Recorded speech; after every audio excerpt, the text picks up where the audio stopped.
Good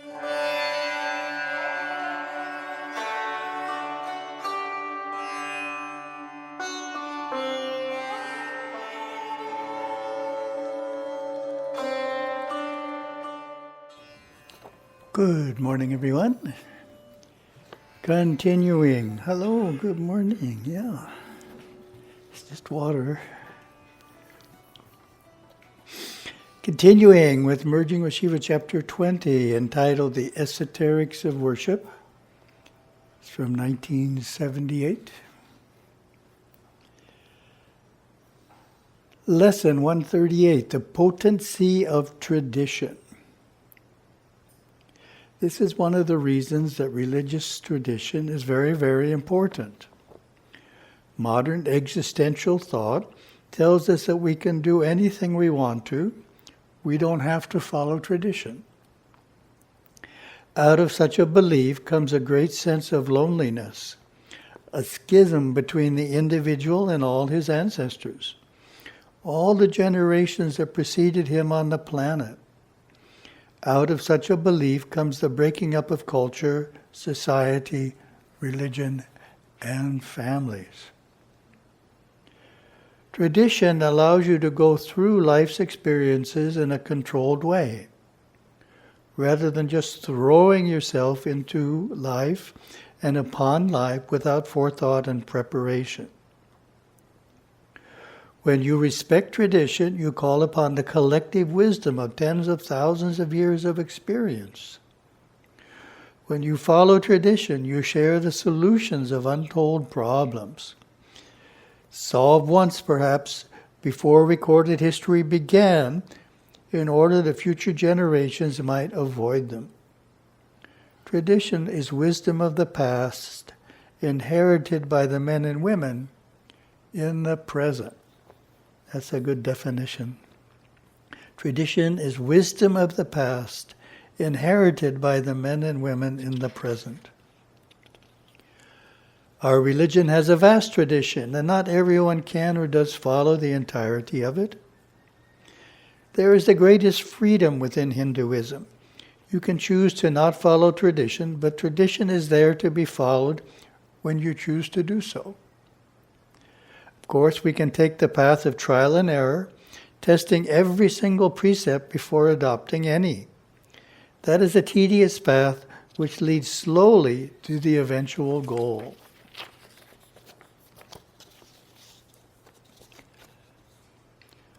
By depending on our gods, on our forefathers, on our religious ancestors, we move more swiftly along the spiritual path. In the early stages, we tend toward untraditional ways. That is natural. Experience later shows us another way, and we begin to become traditionalists. This maturation comes to all souls over a series of births, as they learn to perfect the intricate patterns of Hindu culture and religion. There are certain traditions that can be broken up, that are lost and forgotten, covered over by the sands of time, because they are traditions that men put in motion. Some traditions set in motion by people to solve certain problems at certain times have no relationship to our circumstances and our times. The Hindu tradition is initiated and administrated from the inner worlds, from the Devaloka. The deities are the source of most tradition. They ordain the proper way to chant and the mantras to be used. They establish the language, the music, the dance, the systems of worship.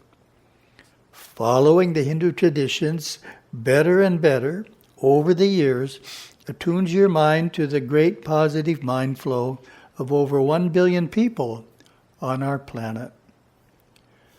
Ours are the world's most ancient traditions. They are the most profound, based on an esoteric understanding of man and his purpose in life. Tradition guides experiences in life. It is a protective mind structure. Any experience that you have to go through is gently guided by this great mind structure.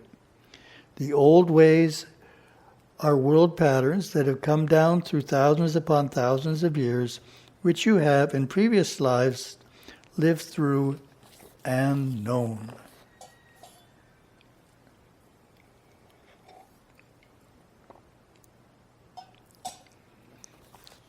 Lesson 139, Macrocosm and Macrocosm. The mind of man, and by that I mean his entire mental, emotional, and spiritual structure, exists within the microcosm, which exists within the macrocosm that we can see and touch and that we call the physical universe. The gods also live within the microcosm. The microcosm is within this macrocosm, and then again within that microcosm is another dimension of space, another macrocosm. Similarly, you can look into a drop of water through the microscope and see a new dimension of space in which myriads of tiny creatures are experiencing a total existence. These minute living things are in the microcosm. From where they stand, they see it as a macrocosm. Well, you might say there is only 1/1,000,000th of an inch between each of those little organisms swimming in the drop of water. To them, it may seem like 50 yards. There are tens of thousands within that single drop, and yet they are not at all crowded, for it is a different dimension of space. This is how the microcosm can have an even bigger macrocosm than this one within it. That bigger macrocosm is the third world, the Shiva Loka, where all the gods and Mahadevas reside. It is within you, but it is ethereal, which means it is non-physical. Your mind is in the microcosm. That is how it does all the things that it does. You can take your mind completely around the world in an instant, or across the galaxy. Right now, we can take our minds to a star that is 680 million light years away from Earth. We can think about that star and see it in our mind. Time is not involved, nor is space. Thought is there instantly. The gods are also in the microcosm and in the macrocosm within the microcosm. From their view, all that they do for you to help you work out a problem, even if they work on it for days of their time, happens faster than instantly. Since your mind too exists within the microcosm, this change takes place instantaneously. It then takes a day or two for the effects of that change to be felt in the macrocosm. Deep within your mind in the microcosm, the problem vanished the instant you stood before the God in the temple. It takes you a few days or at least a few hours to catch up to the inner event and see the results in physical form. Lesson 140, Grace of the Gods. When you worship the God in the temple through puja and ceremony, you are bringing that divinity out of the microcosm and into the macrocosm. You supply the energy through your worship and your devotion, through your thought forms, and even your physical aura. The pujari purifies and magnetizes the stone image for this to take place. The gods and the devas are also magnetizing the stone image with their energy, and finally the moment is ready and they can come out of the microcosm into this macrocosm and bless the people. You observe that they stayed only for an instant, but to them it was a longer time. The time sense in the inner worlds is different. If you want to get acquainted with the gods, first get to know Lord Ganesha. Take a picture and look at it. Put a picture of Lord Ganesha in your car or in your kitchen. Get acquainted through sight. Then come to know him through sound by chanting his names and hymns. This is how you get acquainted with your personal deity. You will get to know him just as you know your best friend, but in a more intimate way, for Ganesha is with you and there ahead of you to guide your soul's evolution.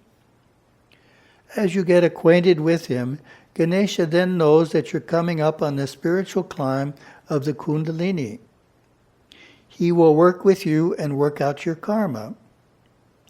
Your whole life will begin to smooth out.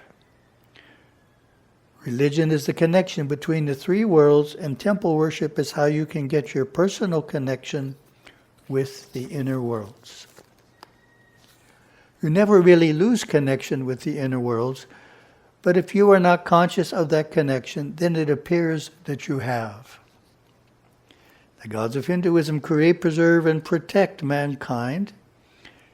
It is through their sanction that all things continue, and through their will that they cease.